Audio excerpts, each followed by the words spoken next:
Yung pagkakakulong dito kay Rodrigo Duterte, yung pinaka-promotor nitong madugong drug war na ito, kahit papaano, of course, hindi pa nga nagsisimula yung trial, nakatulong po ba ito sa journey toward healing ng mga biktima at ng mga kaanak nila?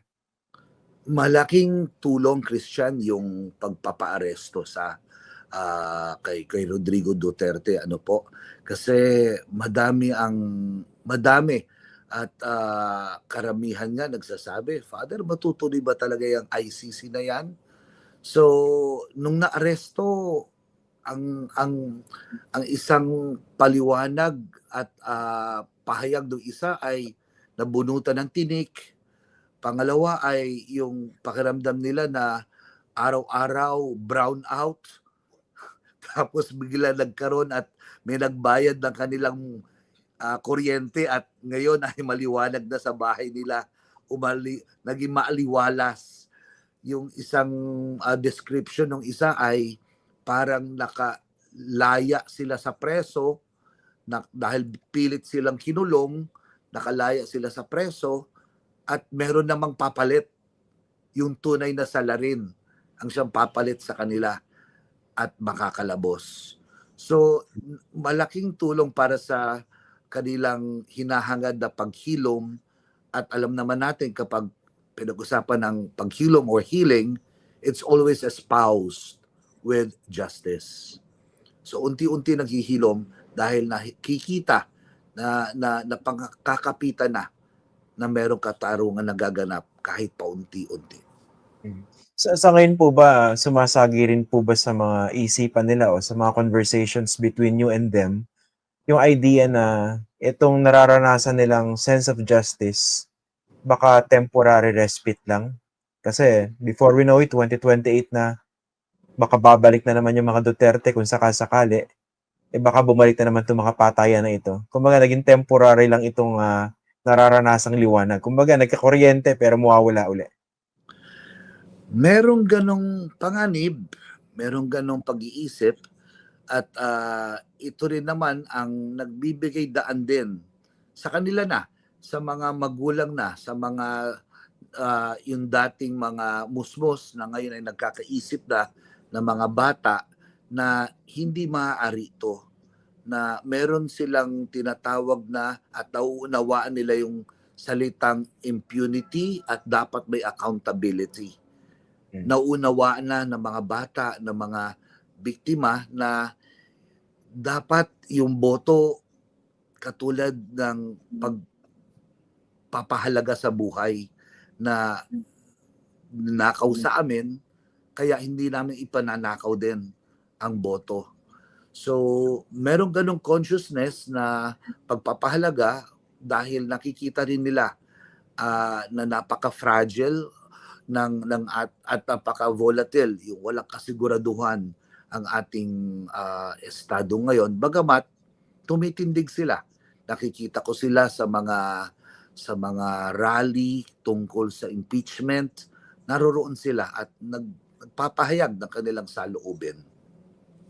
Finally, Father, pag-usapan natin yung overriding message na pwede nyong ipahayag. Di ba magkakaroon kayo ng mga lectures, di ba? Kasama po yan dito sa Ramon Magsaysay Awards. And maganda yan, meron kayong platform to actually deliver a very important message. And kasama po rin sa tanong ko, yung importansya nung pagpapaintindi sa ating mga kababayan. Kasi kitang-kita natin yung yung dehumanizing impact nitong drug war. Tsaka yung parang walang pakialam yung marami sa mga kababayan natin. Wala silang pakialam sa patayan, siguro unless sila mismo yung mapatay, o kilala nila, o kamag-anak, kaibigan nila yung mismong mapatay. Pero wala silang pakialam eh. And hanggang ngayon, parang nakikita pa rin natin yan, di ba? So, what can we do regarding this? And what would be your overriding message as part of this award that you received? Parang thesis ang yun na. Okay. Pinagsama-sama ko na kasi medyo skip oras natin eh. Sorry. yung isa sa pinagpipitagan ng Ramon Magsaysay Award is yung phrase na greatness in spirit. Pinagnilayan ko yon ng ilang buwan at ilang araw, At dumating ako sa punto na kailangan dumating muna sa punto na what does it mean to be great? Yung definition na yon ay hindi dapat lang mapako at malimitahan sa usaping makamundo, politika, o pasikatan. That to be great, there has to be a deeper meaning, lalong higit kung ating pag-uusapan na tayo ay yung bansa na 85 or 95% Catholic. Pangalawa, sa usaping great ay hindi natin dapat ilihis na sabi ko kanina sa pananampalataya that to be great, there should be no dichotomy between one's faith and daily living. That greatness is best seen sa pamamaraan ng paglilingkod sa kapwa. Walang lugar ang kasinungalingan, walang lugar ang pagmamaliit, walang lugar sa pagiging tanyag, yung sasabihin na wala akong pakialam sa kapwa. Kailangan buhayin muli ang kamalayan.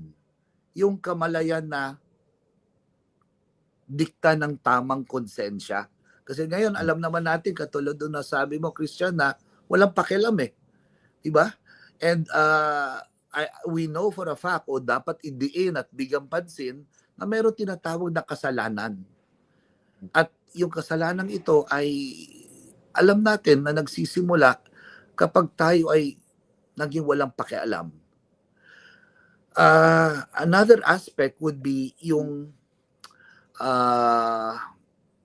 sabihin natin na yung problema natin ngayon, iniisip ko nga, sabi ko 2028 na naman, ano? Sino tatakbo? Sino ang mamumuno? Opposition ba talaga? Meron ba talaga? And I've come to that conclusion that the social healing, the healing of our wounds has to be a collective. Na bawat isa ay may taya na dapat ibigay at ilaan. So, in summary, greatness of spirit has first and foremost must begin with the understanding of what greatness is. Na hindi ito pasikatan, bagkus ito ay paglilingkod, pagkilala kung paano yung tamang pamamaraan para maging great. And that is seen in the context of service, in the context of a mission, the context of healing, accountability, transparency, and most of all, a faith in action.